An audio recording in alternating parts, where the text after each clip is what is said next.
Public TV, आपकी आवाज।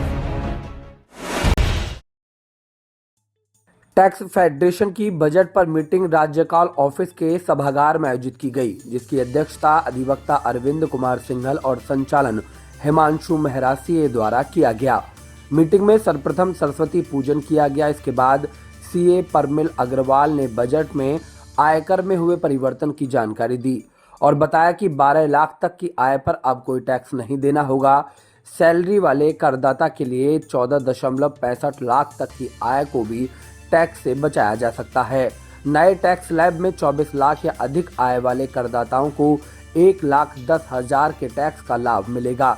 जिन करदाताओं ने अपनी आयकर रिटर्न नहीं भरा है और कम आय दिखाकर रिटर्न फाइल कर दी थी और अब उसे सही कराना चाहते हैं, ऐसे करदाता अब पिछले 4 सालों की अपडेट ITR भर सकते हैं, जो अभी 2 साल तक की भर सकते थे।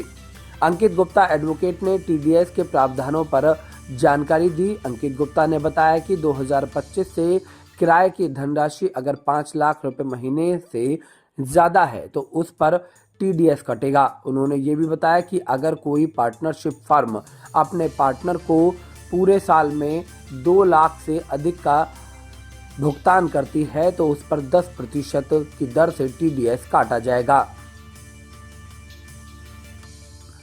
ये सभी प्रावधान 1 अप्रैल 2025 से लागू होंगे। इसके अतिरिक्त सीनियर सिटीजन को बैंक से मिलने वाले ब्याज पर 1 लाख तक की राशि पर TDS नहीं कटेगा। शिशिर गुप्ता अधिवक्ता द्वारा बताया गया कि GST में जो ट्रैक और ट्रेस मैकेनिज्म की नई धारा जोड़ी गई है, इससे व्यापारियों का उत्पीड़न हो सकता है। छोटी छोटी गलतियों पर पेनल्टी लगाई जा सकती है। अगर सरकार इस प्राविधान को ला रही है तो ये भी ध्यान रखे कि व्यापारियों का उत्पीड़न ना हो। सभी लोगों को विदित होगा, जैसे कि अभी हमारी माननीय सीतारमण जी ने, वित्त मंत्री जी ने 1 फरवरी को बजट पेश किया है जी। तो हमारी ये टैक्स फेडरेशन है, जिसमें मुराद के सारे वकील और सारे CAs की एक एसोसिएशन मिली जुली है। सबके अलग अलग प्लेटफॉर्म होते हैं, तो ये एक ऐसी जगह प्लेटफॉर्म है यहाँ पे सारे लोग एकत्रित होते हैं। तो आज हम जो अभी 1 फरवरी को जो बजट में चेंजेस आए हैं उनके बारे में विचार विमर्श कर रहे हैं कि इसका जनता को क्या लाभ मिलेगा, क्या हानि होगी। और लेकिन डायरेक्ट टैक्स के ऊपर हमारे जो है CA एडवोकेट अंकित गुप्ता और CA परिमल अग्रवाल ने आज व्याख्या करी, और जो हमारा इनडायरेक्ट टैक्स यानी GST है उसके ऊपर हमारे शिशिर गुप्ता जी बोलेंगे और निखिल गुप्ता जी बोलेंगे। इसके अलावा और किन मुद्दों पर चर्चा की गई है? मेनली इसमें देखिए बजट के ऊपर जैसे आपको पता ही होगा, इनकम टैक्स में सभी लोगों ने बहुत स्वागत करा है सीतारमण जी का कि इस बार उन्होंने मध्यम वर्ग का बहुत ख्याल करा है, जो सीधे 7 लाख से लिमिट 12 लाख कर दी। इससे हमारे, मैं सोचता हूँ कि बहुत सारे जो सैलरीड पर्सन हैं जिन पे एक अच्छा खासा टैक्स पड़ जाता था उनको छूट मिलेगी, और तभी सभी को कहीं ना कहीं 50,000 रुपये का टैक्स में फ़ायदा हुआ ही है।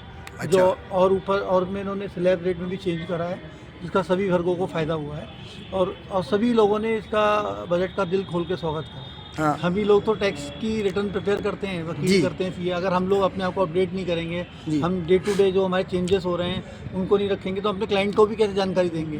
तो हमें जब हम रिटर्न भरते हैं तो हमें अपने आप को अपडेट करना पड़ता है कि जो हम रिटर्न भरेंगे 25-26 में भरेंगे। तो हमें जब ये बजट पर चर्चा करेंगे तभी हमें पता लगेगा अभी क्या क्या चेंजेस हुए हैं, उसी चेंजेस के अकॉर्डिंग हम रिटर्न भरेंगे। तो ये हम इसलिए अपने जो देखिए हमारी तो कंटिन्यूस स्टडी चलती रहती है, अगर हम लोग अपने आप को अपडेट नहीं रखेंगे तो हम तो आउटडेटेड हो जाएंगे। इसलिए ये सब चीज़ें बहुत ज़रूरी है। इससे आपके ग्राहक नहीं खिसकेंगे? जैसे मतलब आप 12 लाख स्लैब कर दिया और जो है टैक्स देने में मतलब आपकी मदद लेते थे। सर देखिए, पहली बात तो हम लोग CA वगैरह इस बात की परवाह नहीं करते कि टैक्स से लोग खिसकेंगे, क्योंकि और लोग भी कई बार ऐसा होता है कि ये एवेन्यू जाता है तो दूसरे एवेन्यू नहीं खड़े हो जाते हैं। लेकिन सबसे बड़ी बात बताऊँ, इसमें गवर्नमेंट ने हमारा इसलिए कोई नुकसान नहीं हुआ है, क्योंकि जो टैक्स का रेट है वो 2.5 लाख से 3 लाख से 4 लाख करा है। तो जो 4 लाख वाले व्यक्ति हैं उन्हें ही रिटर्न, नीचे वालों को रिटर्न भरने की कोई ज़रूरत नहीं है, लेकिन 4 लाख से ऊपर वाले व्यक्ति को तो रिटर्न भरनी आवश्यक है।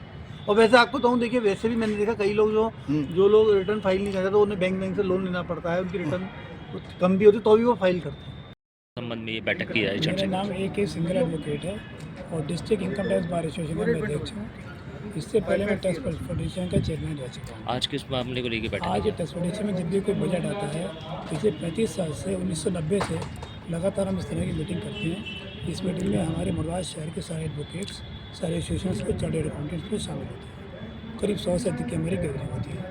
इसमें हम क्या होता है कि बजट के एक एक पॉइंट का जो अमेंडमेंट होता है, हम जो बजट सुनते हैं और जो बजट हम पढ़ते हैं उसमें बहुत अंतर होता है। बहुत सी चीज़ें ऐसी थी प्रोविजंस बाद में लाई जाती हैं जो हम किताब में पढ़ते हैं। उस पर हम एक एक पॉइंट पर हम डिस्कशन करते हैं और एक दूसरे के व्यूज़ का एक्सचेंज करते हैं।